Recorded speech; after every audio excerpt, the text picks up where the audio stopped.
Hey folks, this is Vince with Dad's Gaming Addiction, and today we're going to quickly review Tesla vs. Lovecraft 2. I'm sorry, I meant Tesla Force. This is a game that you can find on Steam for roughly $17 or so. So what is Tesla Force? Well, in case it wasn't apparent from that little dig at the beginning there. This game is incredibly similar to Tesla versus Lovecraft. It's a top-down action RPG of sorts. I use the term action RPG very loosely. It's not an RPG per se. It's more like Smash TV. If you've ever played Smash TV for, maybe the NES or in the arcade, top-down, twin stick, all that good stuff.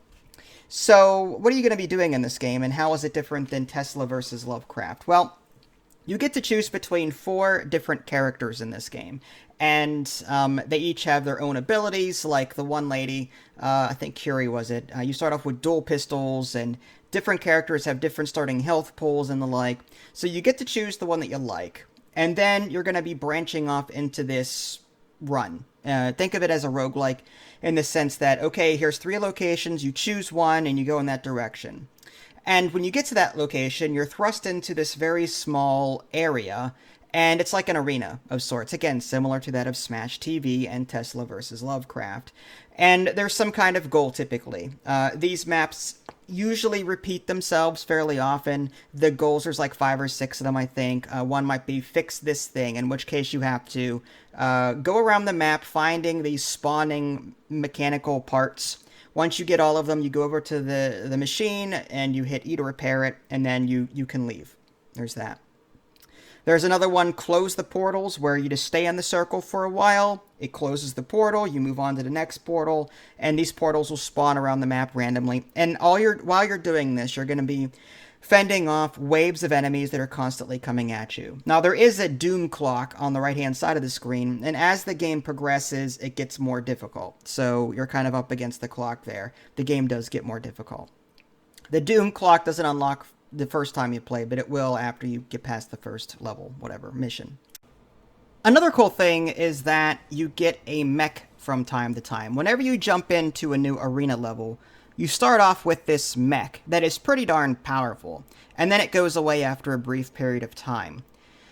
But you can get it back, so as long as you go around that arena map picking up mech parts. If you collect all the mech parts, you can respawn that mech and play as that mech again for a short period of time. So there are ways to mitigate some of the challenges that you'll be facing in this game. So, what is this game, and how is it different than Tesla versus Lovecraft? Well, there's a nice convenient list on the Steam store page. Level generation, for example, is random in this, so levels will randomly generate those maps I was talking about, those little small arena maps. They're randomly generated, procedurally generated, so it's not the same exact layout every single time, but it's still a small map, and you still have, the same theme for the most part. And it's got that whole Cthulhu, Lovecraftian theme, Tesla, it's cool.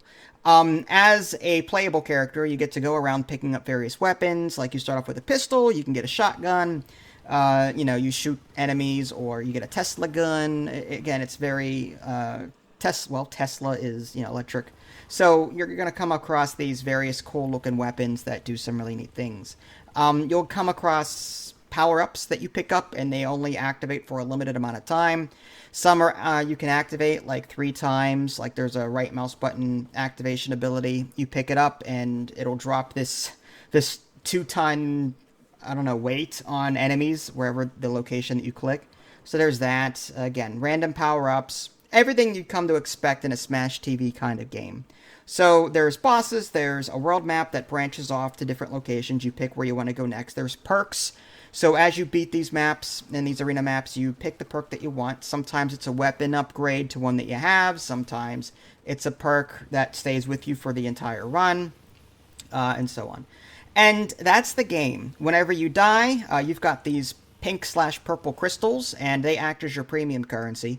You can go back and you can buy various things, various weapons and perks, and unlock different things to take with you into the next run, which is cool. There's no skill tree of sorts, like permanent skill tree, so your characters don't get more buffy, more passive buffs as you continue playing. Like there are other games like Rogue Legacy where you start off really crappy, and then as you keep playing, you unlock all this stuff, and then your character gets more and more buff because he's got more health. Not the case here. It's, again, you're just collecting these crystals, and you're spending them in order to do better on your next run, you know, with an advantage of some kind. So yeah, I mean, it's not bad for what it is. I just have to caution you, like, the game gets old fairly quickly. It's very repetitive. It's good for one of those, you know, let's just play for a half an hour or so, and then you've had your fill, and you move on to the next game. This is not a game I could see myself binging for a long period of time. This is a game that's just, you know, fun. Let's just jump into it. There is co-op, so if you like the idea of multiplayer, you can do that. It's more of a split-screen co-op, however. There's no multiplayer as far as I can tell. There is that remote play, though, so if you know, even though there's no multiplayer, you can get around the online multiplayer issue with remote play. And remote play is simply, you know, because there's local split-screen co-op, you can log in through Steam's remote play feature, and the host will share their screen with whoever is connected to them. And, you know, the player on the other end, wherever they are, can use their controller, keyboard, whatever is assigned to them. So yeah, it's not bad for what it is. Just don't expect a very long-winded game. Like, take Risk of Rain 2. That game is something I could play for long periods of time because there's a lot of different characters, there's different weapons you can get, the perks are very varied, and you'll be picking up 10, 15, 20, 30. Sometimes you'll be stacking the same perk over and over again to become really powerful, picking up turrets along the way that fly around you.